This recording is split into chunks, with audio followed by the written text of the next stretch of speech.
हाँ जी बच्चों, welcome. Topic का नाम है इलेक्ट्रोमैग्नेटिक इंडक्शन।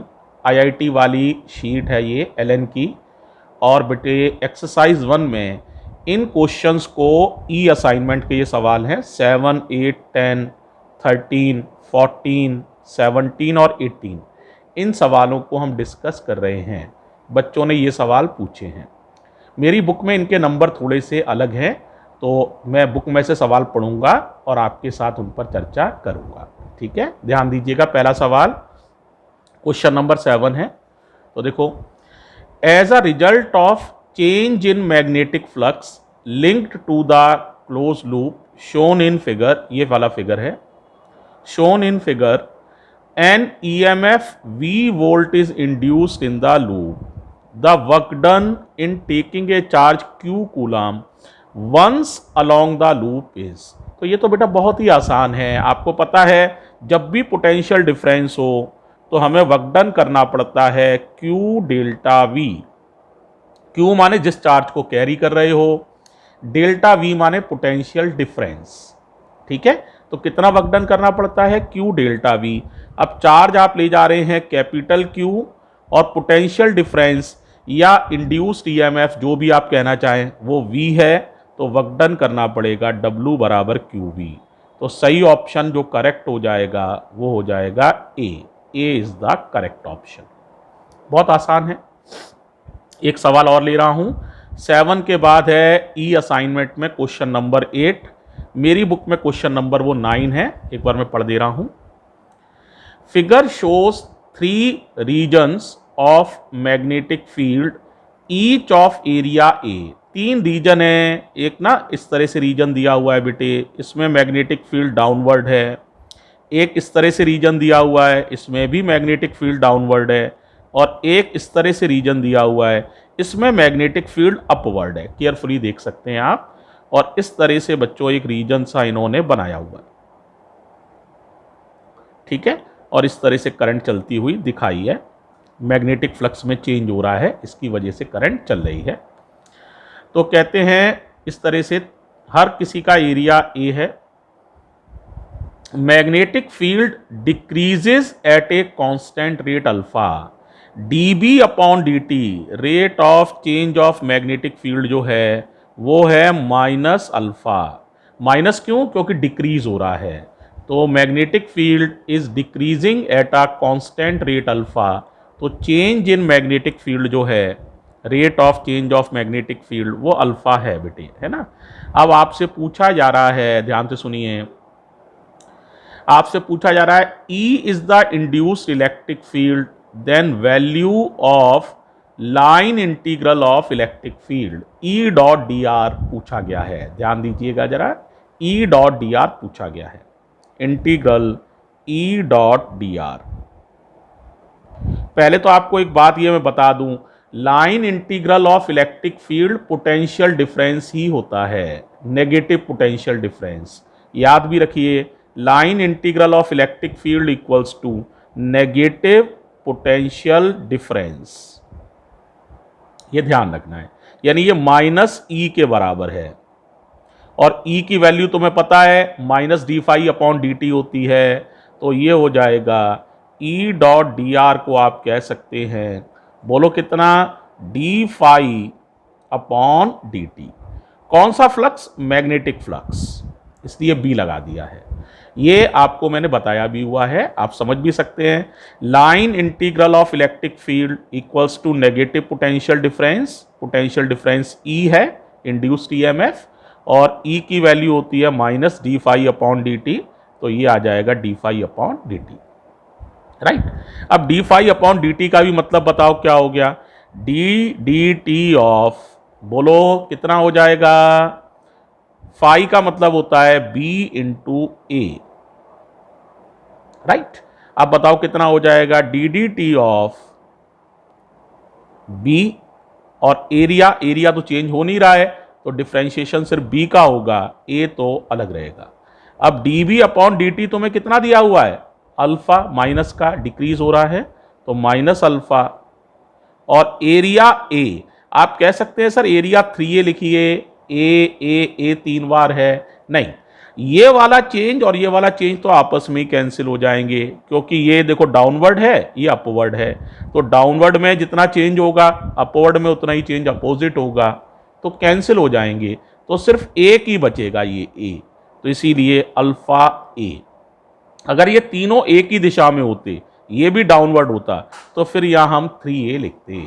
ठीक है, तो मेरा अंदाज ये भी तुम्हें समझ में आ गया होगा और तुम्हें पता चल गया होगा line integral of electric field equals to negative potential difference. ठीक है, ये हमने आपको बताया भी हुआ है, ये यूनिट 5 में हमने आपको डिस्कस भी किया है, मैक्सवेल इक्वेशन नाम से आर्टिकल था वहाँ। ठीक है, तो उसमें भी देख सकते हो। ओके, अच्छा बेटे एक सवाल और ले रहे हैं, क्वेश्चन नंबर 10 है ये असाइनमेंट में, मेरी बुक में हालांकि ये 11 है, तो मैं एक बार पढ़ दे रहा हूँ आप लोगों के लिए। 11 वाला है ये, मैं पढ़ रहा हूँ। तो देखो ये लिखा हुआ है, हाँ देखो भाई इस तरह का ना एक लूप बना हुआ है, देखो थोड़ा जूम कर दे रहा हूँ ताकि तुम्हें लूप साफ दिखने लग जाएगा। इस तरह का एक लूप बना हुआ है और देखो सवाल पढ़ रहा हूँ, in the given figure if the magnetic field which is perpendicular to the plane, देख रहे हो magnetic field perpendicular to the plane है, इनवर्ट डायरेक्शन में है, तो आपको पता करना है ये। तो in the given figure if the magnetic field which is perpendicular to the plane of the paper in the invert direction increases, बढ़ रहा है ये मैग्नेटिक फील्ड बढ़ रहा है, तो बेटा इस बढ़ने का क्या होगा, विरोध होगा। जो घटना हो रही होती है उसका विरोध होता है, क्योंकि नीचे की तरफ फ्लक्स बढ़ रहा है, मैग्नेटिक फील्ड बढ़ रहा है, तो फ्लक्स नीचे की तरफ बढ़ रहा है, तो उसका विरोध करना है हमें। तो इसका डाइपोल मूवमेंट इस तरह डेवलप होगा कि वो ऊपर की तरफ डेवलप होगा, करंट इस तरह चलेगी कि डाइपोल मूवमेंट किधर डेवलप होगा, ऊपर की तरफ। ध्यान से सुन लीजिए, डाइपोल मूवमेंट ऊपर की तरफ डेवलप होगा, current will flow in the manner so that the dipole movement of the loop will develop in the upward direction. तो उसके लिए हम कौन सा रूल यूज करेंगे, सही कह रहे हो, राइट हैंड रूल यूज करेंगे। देखो जरा ध्यान से, जूम हटा दिया है, तो देखो जरा देखो मेरे हाथ की तरफ, अंगूठा ऊपर, ऊपर क्यों किया है बताओ, राइट हैंड का अंगूठा ऊपर, क्योंकि डाइपोल मूवमेंट ऊपर की तरफ डेवलप होगा, तो अंगूठा ऊपर। और जरा उंगलियों को कर्ल करो, उंगलियां ऐसे मुड़ेंगी, ऐसे करके, ए से बी की तरफ जा रही हैं उंगलियां, ध्यान से देखो, ए से बी की तरफ उंगलियां मुड़ेंगी और अंगूठा ऊपर। तो चार्ज कैसे फ्लो करेगा, सही कह रहे हो, चार्ज फ्लो करेगा ए से बी की तरफ, ए से बी की तरफ, क्योंकि ये करंट की दिशा को शो करती हैं। अंगूठा ऊपर रखना है, उंगलियों को मोड़ना है, curling of fingers will show the direction of current, तो ये डायरेक्शन ऑफ करंट को शो करती हैं। और डायरेक्शन ऑफ करंट समझते हो, flow of positive charge is the direction of current, so flow positive charge का इधर आएगा ऐसे करके, तो ये सारा पॉजिटिव चार्ज कहाँ इकट्ठा होगा, बी के पास, तो बी पॉजिटिव हो जाएगी और प्लेट ए नेगेटिव हो जाएगी। लिसन अगेन केयरफुली, नीचे की तरफ मैग्नेटिक फील्ड बढ़ रहा है, तो इसका अपोज कैसे होगा कि हमें dipole movement of the coil, current will flow in this manner so that the dipole moment will develop in the opposite direction, in the upward direction. For this we will use this rule, if we point our thumb, ठीक है, thumb ऐसे है, और curling of fingers will give the current, तो देखो ये ऊपर की तरफ किया और फिंगर्स की कर्लिंग करंट की दिशा बता रही है, और करंट की दिशा इस तरह से है, इस तरह से करंट चलेगी, तो आप क्लियरली समझ सकते हो, पॉजिटिव चार्ज इस तरह चलेगा, तो पॉजिटिव चार्ज यहाँ आ जाएगा बी पर, तो बी पॉजिटिव हो जाएगा और ए नेगेटिव हो जाएगा। इसका मतलब plate B of the capacitor will become positively charged. ठीक है, तो ये वाला हमारा सही हो जाएगा। तो क्या ये बात सबको क्लियर हो गई है? ठीक है बच्चों, तो अब अगले सवाल पर हम चर्चा कर रहे हैं। जूम हटा दिया है मैंने, इसमें लिखने की कोई ज़रूरत नहीं लग रही है, मुझे उम्मीद है कि आपको ये समझ में आ गया है। ठीक है, तो देखो भाई जरा, ये हो गया आपका क्वेश्चन नंबर 10। अब बात कर रहे हैं 13 की, तो देखो 13 पर मैं आ रहा हूँ, इसको जरा ध्यान से देखो। 13, मेरी बुक में ये 16 है और वैसे 13 है। ये सवाल है, देखो एक बार मैं पढ़ने की कोशिश करता हूं आपके लिए।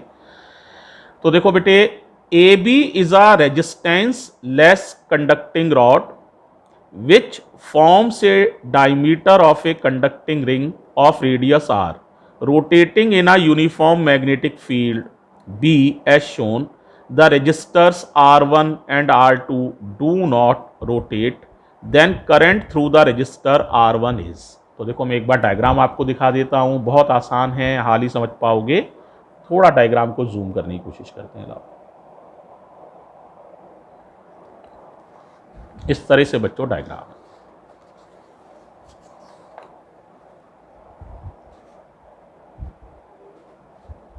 ठीक है भाई, दिख रहा है सबको?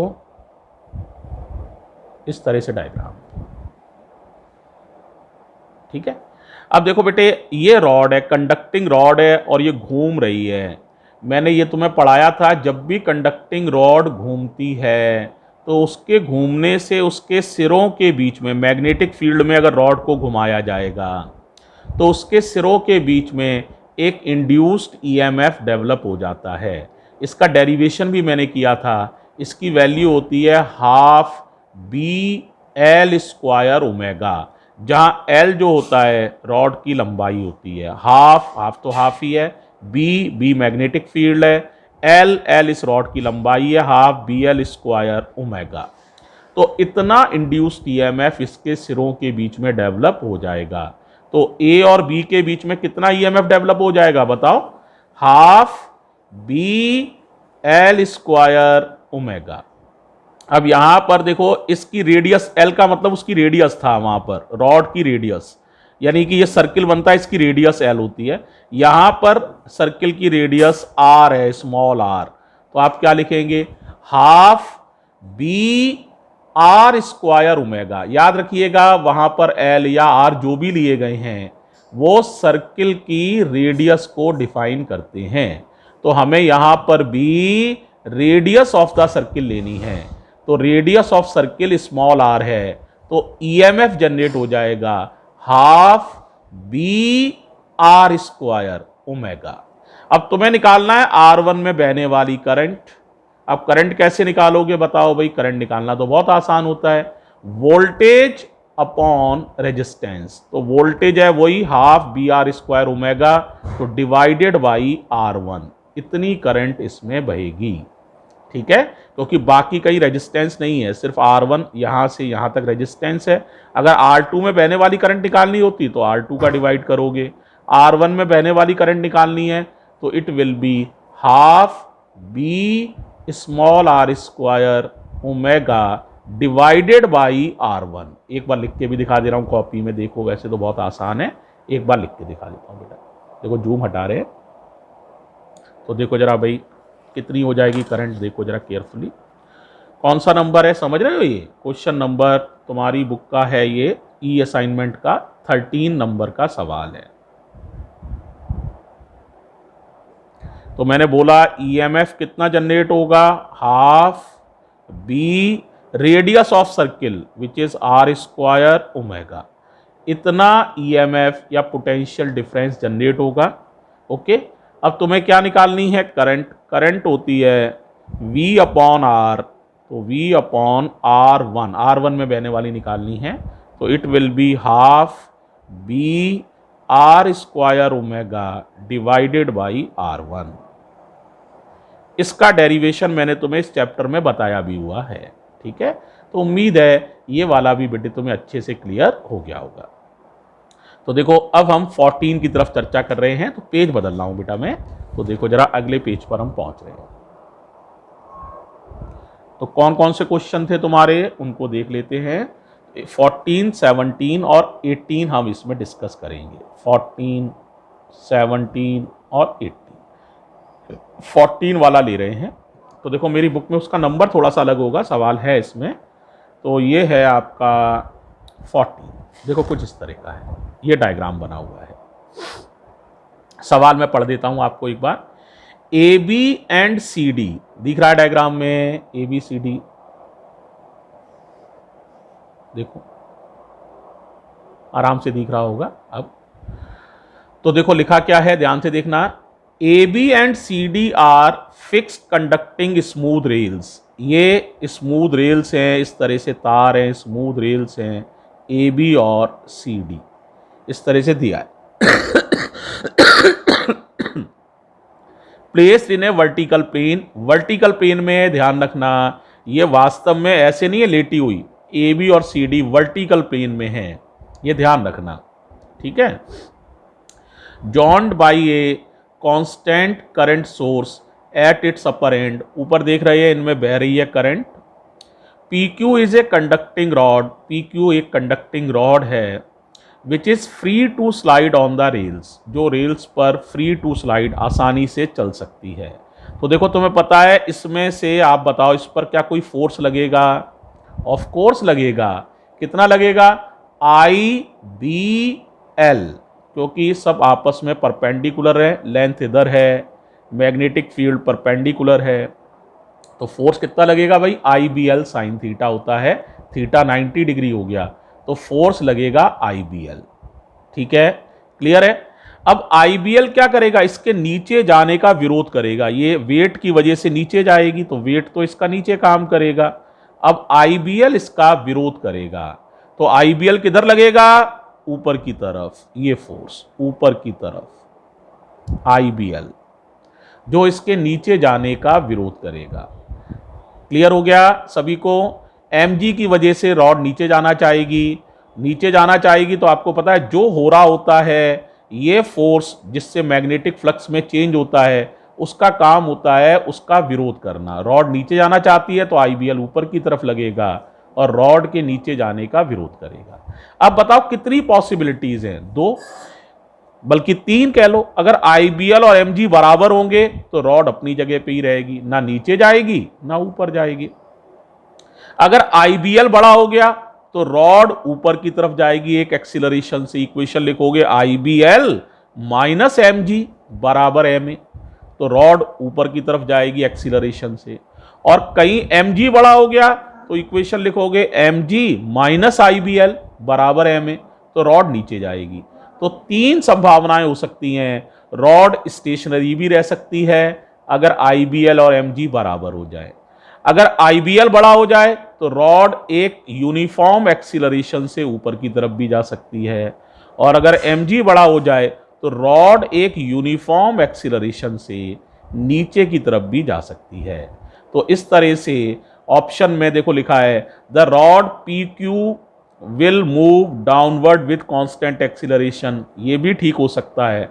The rod P Q will move upward with constant acceleration, ये भी ठीक हो सकता है। इसकी का मतलब दोनों ही ऑप्शन ए और बी सही हो सकते हैं।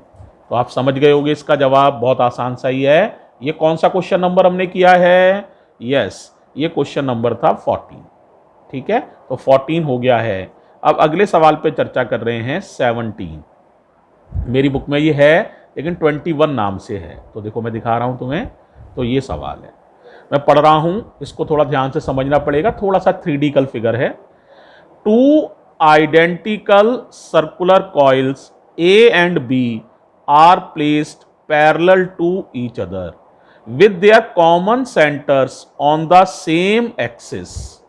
The coil B carries current I in the clockwise direction as seen from A. बहुत ध्यान से सवाल को पढ़िएगा। कहाँ से देख रहे हो, ये बड़ा इंपॉर्टेंट होता है। जैसे आप यहाँ से ऊपर से देख रहे हो तो करंट इसमें चल रही है, मान लीजिए कैसे भाई चल रही है? क्लॉकवाइज चल रही है। तो अगर इसको कोई नीचे से इधर से देखेगा तो उसे यही करंट क्लॉकवाइज नहीं दिखाई देगी, उसे लगेगा जैसे कि ये करंट एंटी क्लॉकवाइज चल रही हो।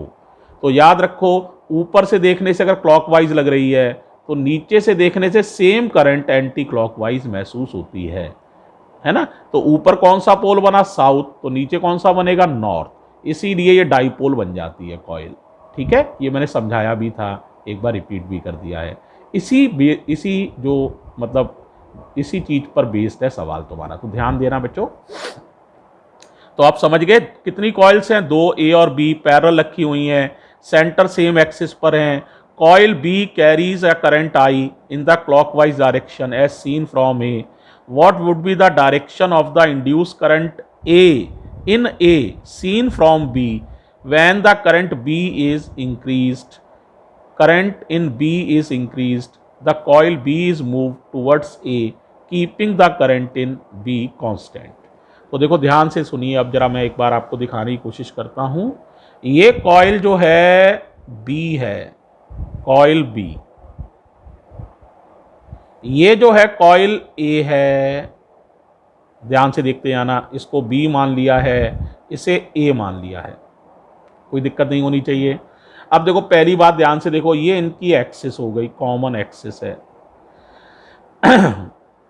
पैरेलल है एक दूसरे के, ठीक है। Current coil B carries a current I in clockwise direction as seen from A। अगर इधर से देख रहे हैं हम A वाली तरफ से, तो हमें यहां करंट क्लॉकवाइज दिख रही है। कैसे दिख रही है? क्लॉकवाइज। कहां से देख रहे हैं? A वाली तरफ से, ध्यान रखना। तो इसका मतलब इधर से देखेंगे, अगर ये कॉइल ऐसे होती तो हम देख रहे हैं A वाली साइड से, कॉइल ऐसे होती तो इसमें करंट क्लॉकवाइज है, यानी इधर कौन सा पोल बनता? बोलो, क्लॉकवाइज हमें दिख रही है, तो इधर कौन सा पोल बनता? South pole. तो ये साउथ पोल इधर बन रहा होगा, इधर से देखने से साउथ पोल इधर दिखेगा, क्लॉकवाइज दिखेगी, राइट। अब क्या करते हैं बच्चों, कहा जा रहा है अब पहले वाले में कि the current in B is increased, current B में बढ़ा रहे हैं, यानी ये करंट बढ़ रही है, बढ़ेगी तो ये इसका विरोध करेगी, विरोध करने का मतलब ये इससे दूर जाना चाहेगी, दूर जाने का मतलब ये क्लॉकवाइज होगी, तो इसके इस साइड करंट कैसे दिखेगी? क्लॉकवाइज। और अगर इस साइड से देखोगे तो कैसे लगेगी? Anti clockwise. यानी अगर बी वाली साइड से देखोगे तो क्लॉकवाइज, और इधर से देखोगे इस वाली साइड से, इस वाली साइड से, तो एंटी क्लॉकवाइज। फिर दोबारा समझो, इसमें करंट क्लॉकवाइज बह रही थी, ओके है, करंट बढ़ रही है, ये बढ़ने का विरोध करेगी, विरोध करने की वजह से हमेशा सेम पोल बनता है, इससे दूर जाना चाहेगी। क्यों? क्योंकि आप इससे लिंक मैग्नेटिक फ्लक्स बढ़ा रहे हैं, तो ये इससे दूरी बना के फ्लक्स को कम करना चाहेगी, है ना, दूर हो जाएगी तो इससे लिंक मैग्नेटिक फ्लक्स में चेंज नहीं होने पाएगा।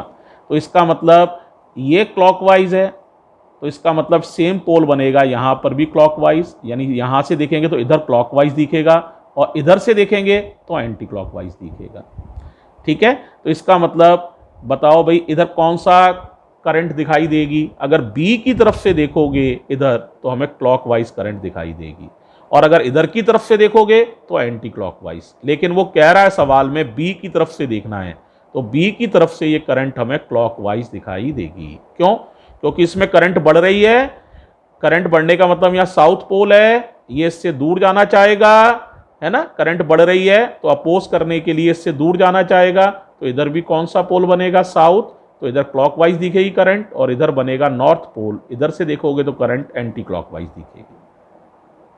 अब दूसरे केस में करंट कांस्टेंट है, करंट नहीं बढ़ाई जा रही है, लेकिन ये कॉइल इधर की तरफ चल रही है, ये कॉइल इधर चलेगी, तो देखो इससे लिंक मैग्नेटिक फ्लक्स में चेंज होगा, बढ़ेगा मैग्नेटिक फ्लक्स, कॉइल इधर की तरफ चल रही है, दूरी बीच की कम होगी, तो मैग्नेटिक फ्लक्स इससे लिंक बढ़ेगा।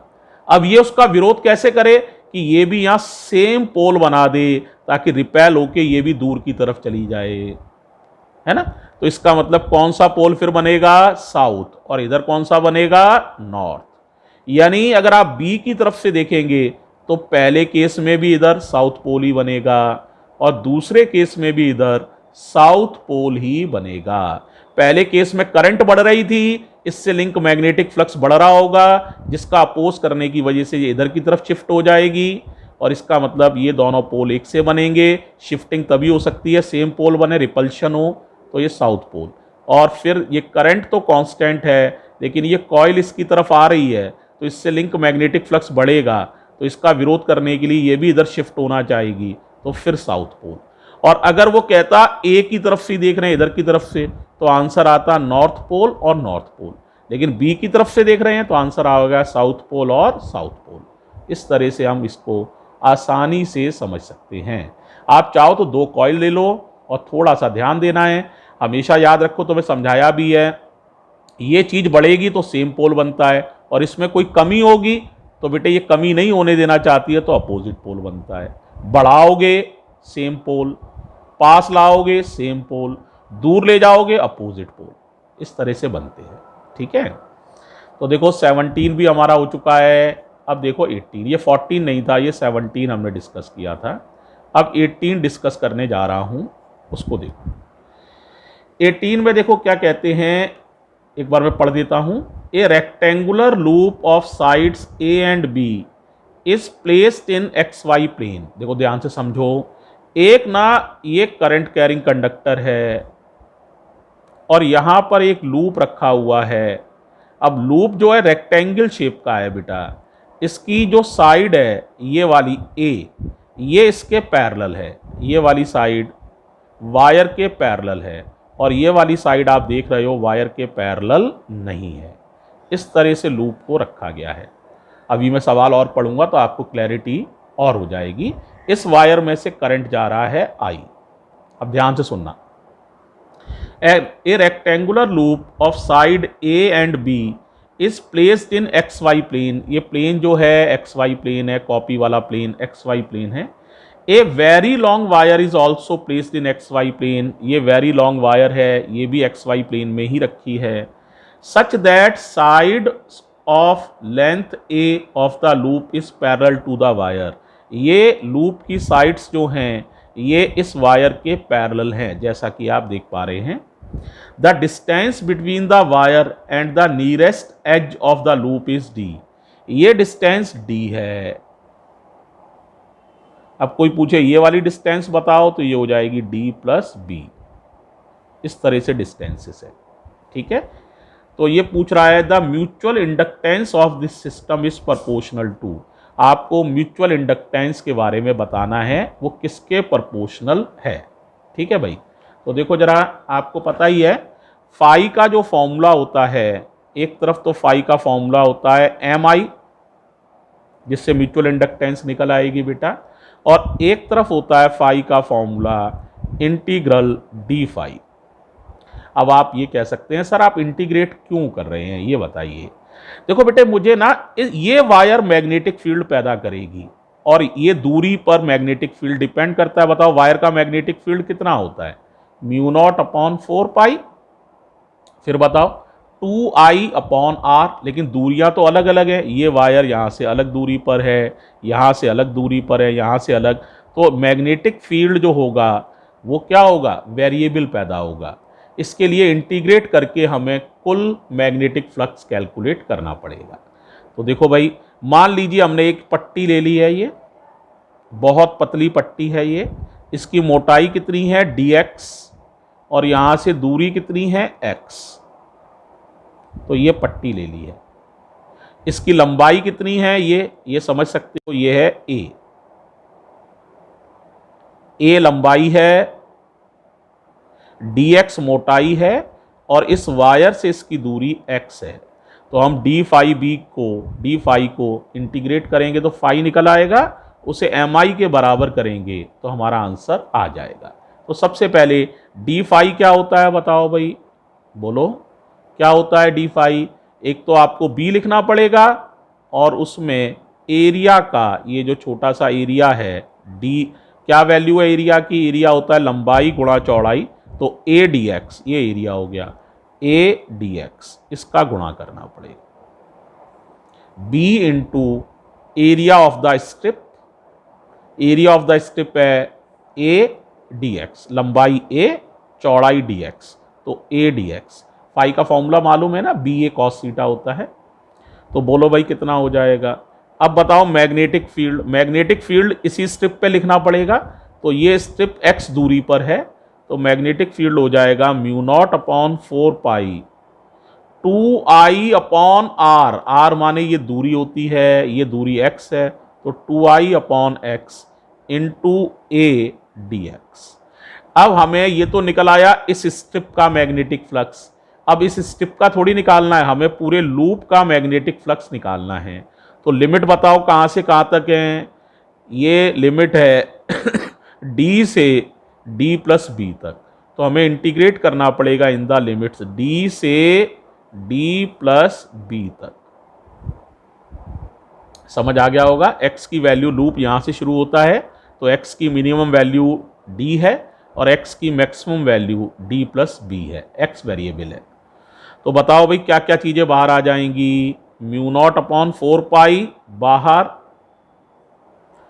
2ia बाहर, इंटीग्रल d से d plus b, 1 upon x d x. ये इंटीग्रल बेटा तुम लोग हाल ही समझ गए होगे, 1 अपॉन एक्स डी एक्स का इंटीग्रल लॉग एक्स होता है। तो ये इंटीग्रल हो जाएगा बच्चों, कितना आ जाएगा, लॉग एक्स बेस ई और लिमिट लगा दो।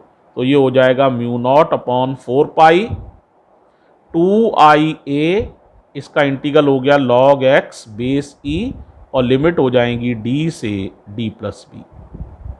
अब क्या करते हैं, upper limit minus lower limit. तो बताओ क्या हो जाएगा, mu naught upon 4 pi 2ia log d plus b minus log d। आपको पता है लॉग में माइनस हो तो अपॉन में हो जाता है, तो ये हो जाएगा log d plus b divided by d, ये हो जाएगा। क्लियर हो गया होगा, श्योर हो। अब फाई की वैल्यू क्या होती है, एम आई, यहां से लिख दो एम आई, क्योंकि पेज अब बचा नहीं है मेरे पास तो शॉर्ट में देख लो। आई से आई कट जाएगा तो m किसके प्रोपोर्शनल है, खुद चेक करो, a के। देखो ये a आ रहा है, a। तो m माने dipole movement, dipole movement is proportional to a। इसका मतलब dipole movement of the coil, sorry dipole movement नहीं है गलती से कह गया हूं, mutual inductance of the coil is proportional to a। बेटे m का नाम ना म्यूचुअल इंडक्टेंस है, डाइपोल मूवमेंट नहीं है, गलती से कह गया हूं बच्चों। तो it is proportional to a। अब बताओ भाई ये सारे सवाल आज वाले समझ में आ गए हैं, तो इनको एक बार अच्छे से देख लेना, ठीक है। थैंक यू बच्चों।